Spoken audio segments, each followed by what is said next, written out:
نشوف كاين الحل مع الدكتور معتوق. كنذكر مستمعينا مستمعاتنا كنتكلموا اليوم على الخطأ الجسيم. إذا كنواصلوا في مدونة الشغل، كل ما كيتعلق بمدونة الشغل إن شاء الله غادي نحاولوا نوصلوه لكم بشكل مبسط جدا. إذا اليوم الخطأ الجسيم، ماذا عن الخطأ الجسيم ومتى يعتبر الخطأ خطأ جسيما؟ دكتور السلام عليكم. وعليكم السلام ورحمة الله تعالى وبركاته. طيب، هذا المشكل ديال الخطأ الجسيم اللي كيشكل فعلا مشكل مهم في العلاقة التعاقدية الشغل ما بين المشغل والأجير ديال التعريف الخطأ الجسيم. المشغل تيقول ارتكبت خطأ جسيم، والأجير تيقول أنا لم أرتكب خطأ جسيم. إذن تنبقاو نتسائلوا أشنو هو الخطأ الجسيم، وفوقاش يقولوا خطأ جسيم، وشكون اللي عنده الحق. أولا باش الناس المستمعين ديال إذاعة أصوات يفهموني ويفهموا هذه النقطة اللي هي مهمة، هو أنه الخطأ الجسيم معناه أنك إذا ارتكبتيه المشغل من حقه يفصلك عن العمل، يعني يطردك من الخدمة ديالك بلا ما يعطيك حتى شي تعويض.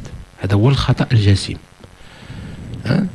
تكونوا كتعرفوه لا فوت غاف بالفرنسية، ولكن بالعربية سميتو الخطأ الجسيم. طيب، اشنو هي الأخطاء الجسيمة؟ الأخطاء الجسيمة هي إذا ارتكبها الأجير ما يمكنش المشغل يحتفظ به، مستحيل تبقى في المقاولة. شي حاجة كتمس المقاولة لواحد الدرجة اللي ما يمكنناش نستأنفوا العمل مجموعين، صافي خصنا نوقفوا هنا.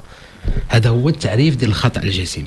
شي حاجة اللي خصها تكون جادة صحيحة قوية مزعجة لواحد الدرجة لا تتصور، واللي ما نقدرش أنا كمشغل نتحمل أنك تبقى عندي في المقاولة ديالي. هذا هو الخطأ الجسيم. ماشي أي خطأ أنا أعتبره خطأ جسيم.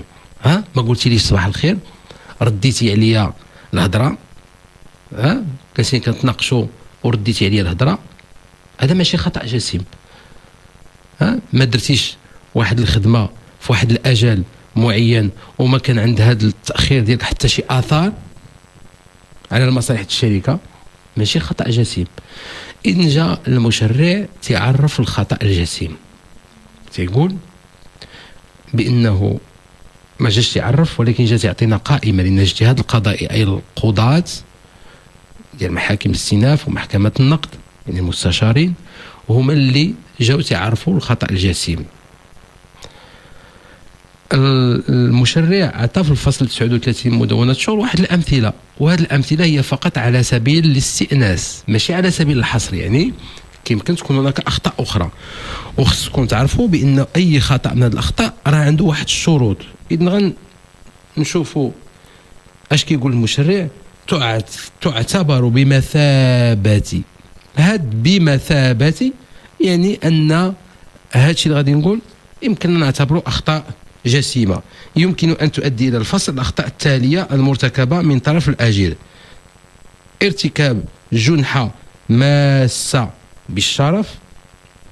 هي عاوتاني جنحة ماسة بالشرف. شنو هي ماسة؟ واحد الدرجة قوية وكبيرة بالشرف، ماشي جنحة صغيرة تمس بالشرف.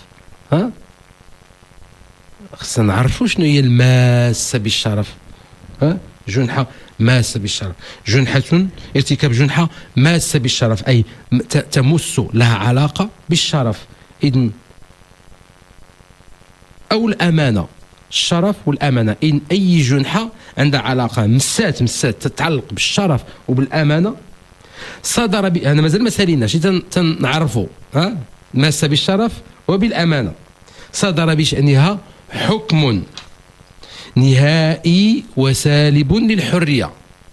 يعني يمكن لي نوقف غير هنا ونوقف في هذا الخطأ على المثال ديال هذا الخطأ الجسيم ونكمل إن شاء الله من بعد. نهائي وسالب للحرية، ما معنى هذا؟ واحد الأجير توبع من أجل خيانة الأمانة، ابتدائيا تحكم عليه ب6 شهور نافذة، هو طبعا في حالة صراحة أو في حالة اعتقال، متابعة في حالة اعتقال. عندنا حكم ابتدائي واش هذا السيد هذا ملي حكمت عليه المحكمه 6 شهور نافذه، واش دابا هذا ارتكب خطا جسيم ولا مازال؟